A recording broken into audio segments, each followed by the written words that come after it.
A very important thing that I believe that affects our decision making about time.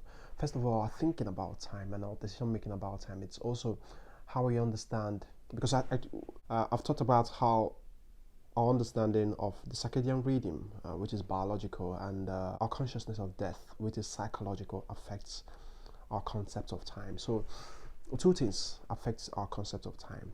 There is a biological basis that affects our concept of time. There is also a psychological basis that affects our concept of time. So it's both biological and psychological.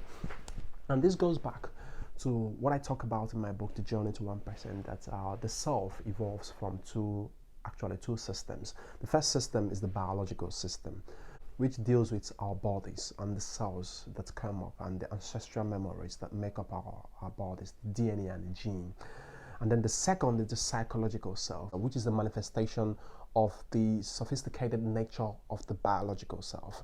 So now, these two also come into place when we talk about time, because the circadian rhythm, like I talked about, affects our understanding of time from a genetic level, from a cellular level, to a conceptual level. And it also equally affects our psychological understanding of time, because once we understand that we are going to demise, that we are subject to death, then from that point it affects every aspect of our life. Our culture is built around it, and it affects the different aspects of our life. Now, but within these two understandings that are actually framing our mind comes in the individual understanding of time.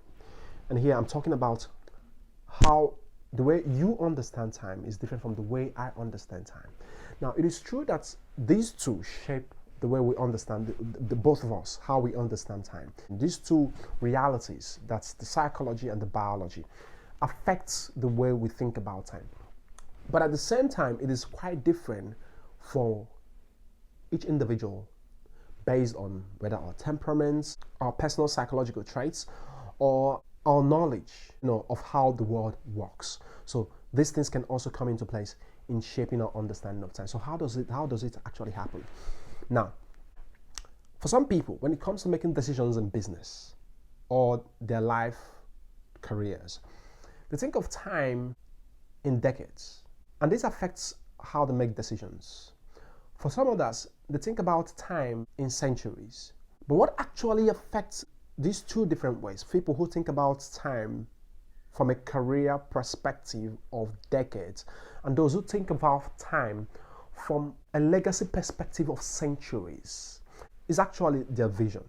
If you have a vision for your life and you think big, you are the kind of person that has some kind of audacious thinking, your understanding of time will be affected by how you think about things. So if you're somebody that thinks who thinks big, who naturally thinks big, you have a vision for life that is actually set, and you believe that you should leave legacy, that you should build for the next generations, that you should build for people coming behind you, then it will affect your understanding of time, and you will be thinking in generations, in centuries, and not just the decades.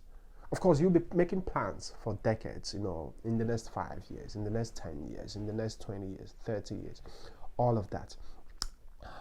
But your core decisions will be affected by the span of your thinking, the size of your vision.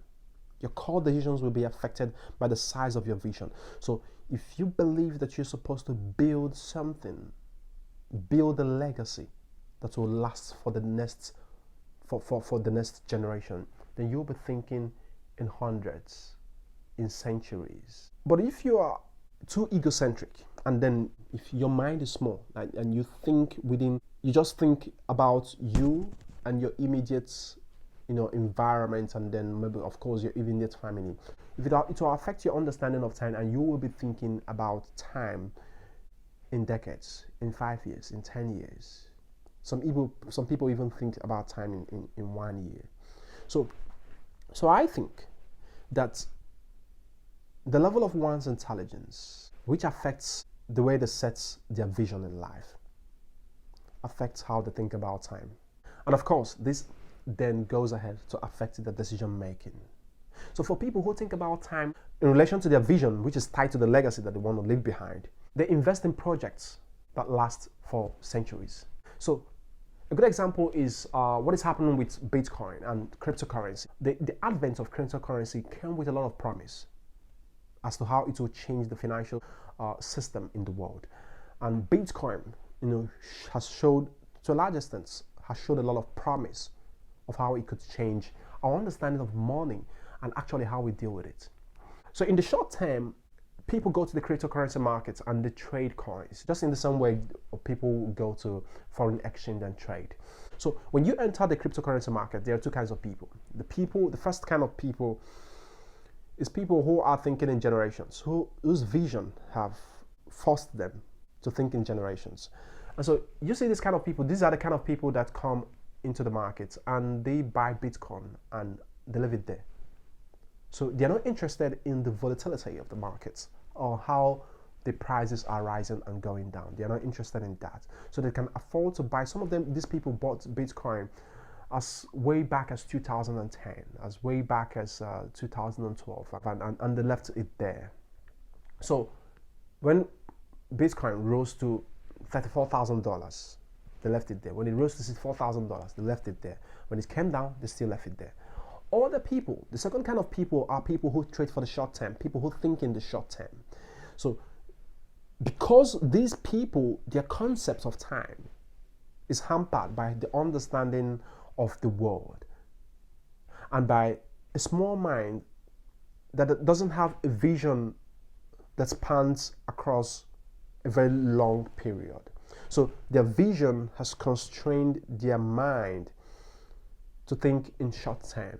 So these people are the people who go into the market and they want to make gains within a short period of time. And so when the volatility of the market affects them, affects the money they put into the market, then you see them, they go to the news, they go to social media, and they're shouting about how Bitcoin and cryptocurrencies are highly volatile.